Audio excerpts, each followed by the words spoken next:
नमस्कार दोस्तों, सभी को नमस्कार। चलिए शुरू करते हैं अपना चैप्टर बिलियन। बिलियन के बारे में आप लोग क्लास 10th में पढ़ के आए हैं कि जब हमें बिलियन होता क्या है।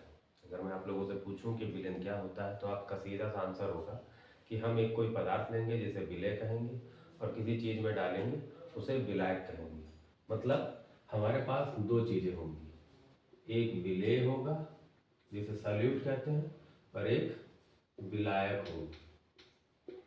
अगर मैं आपसे पूछूं कि विलेय क्या होता है तो आपका सिर्फ एक जवाब होगा जो आप पढ़ के आए हैं कि हमारे पास तीन प्रकार के पदार्थ होते हैं, ठोस, द्रव और गैस। ठोस, द्रव और गैस, यानी हमें अगर कोई विलयन बनाना है, क्या बनाना है, विलयन, यानी हमें कोई सॉल्यूशन फॉर्म करना है तो हमारे पास एक विलय होना चाहिए जिसकी अवस्थाएं केवल तीन होंगी, ठोस, द्रव और गैस, और एक हमारे पास विलायक होगा।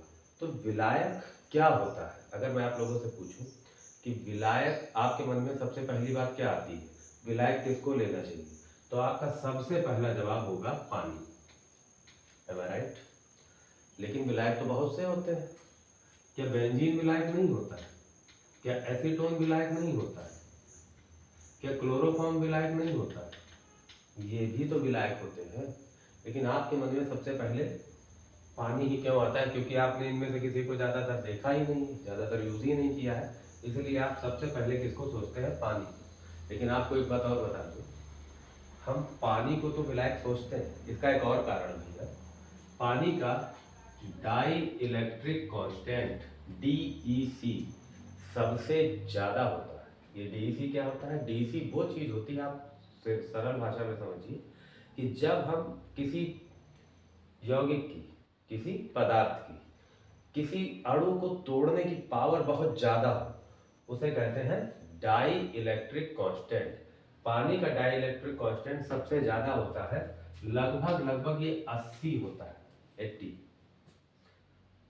तो हमारे पास विलायक, जनरली हम पानी को लेकर चलेंगे। विलय में हम तीन चीजें लेके चलेंगे, ठोस, द्रव और गैस।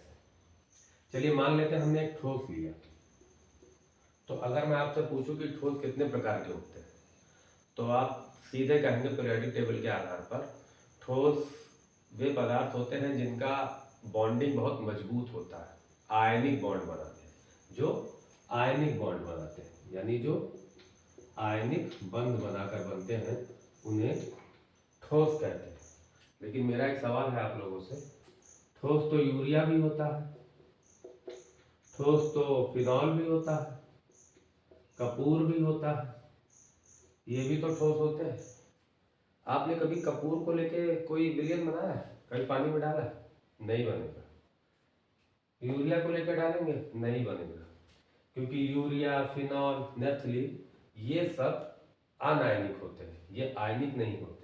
लेकिन अगर हम ठोस की बात करें, लाइक NaCl, KCl, ऐसे बहुत से आप कंपाउंड जानते होंगे जो आयनिक होते हैं। पीरियोडिक टेबल में फर्स्ट ग्रुप और सेकेंड ग्रुप के सभी यौगिक क्या बनाते हैं, तो आयनिक यौगिक बनाते हैं। इन आयनिक यौगिक की एक खासियत होती है कि इन पर जो आवेश होता है ये पानी में जाते ही, क्योंकि पानी का DEC आप जानते हैं बहुत ज़्यादा होता है, ये टूट जाते हैं, ये टूट जाते हैं और फिर ये आपस में नहीं मिलते हैं। तो जितने भी आयनिक यौगिक होंगे वो सब पानी में विलय हो जाएंगे। चलिए आगे बढ़ते हैं। यूरिया क्यों विलय नहीं होता है? तो यूरिया एक आयनिक यौगिक नहीं है, इसलिए यह पानी में नहीं टूटता है। तो अगर हम NaCl को लेके वाटर में डिजॉल्व करें, वाटर में घोलें, तो ये पानी में मिल जाएगा। मेरा आप लोगों से एक क्वेश्चन है, आपसे एक क्वेश्चन पूछता हूँ कि मान लीजिए हमारे पास एक बर्तन है, उसमें पानी है, ये सब पानी के, ये सब पानी है, इसमें आपने NaCl को डाल दिया। अगर जब आप इसमें NaCl को डालेंगे तो Na पॉजिटिव और Cl नेगेटिव, खूब सारे Cl, खूब सारे Na इसमें होंगे। अब मेरा एक सवाल है कि पानी में ये ब्रेक हुआ, टूटा, तो ये प्लस और ये माइनस इस पर आता है, ये ब्रेक होता है, ये अलग अलग हो जाते हैं। लेकिन पानी में ये दोनों फिर से आपस में जुड़ते क्यों नहीं? ये दोनों आपस में जुड़ते क्यों नहीं है, ये मेरा सवाल है। आप लोग मुझे इसका आंसर देंगे। हम आगे बढ़ते हैं। तो हम ठोस विलय में हमने किसको ले लिया, ठोस को ले लिया। ठोस कितने प्रकार के होते हैं, ठोस दो प्रकार के होते हैं, एक जो अपने यौगिकों में टूट जाते हैं और एक जो अपने यौगिकों में नहीं टूटते हैं। जो टूट जाते हैं उन्हें आयनिक यौगिक कहते हैं, जो नहीं टूटते उन्हें अनायनिक यौगिक कहते हैं। ये पानी में नहीं घुलते हैं। नमस्कार।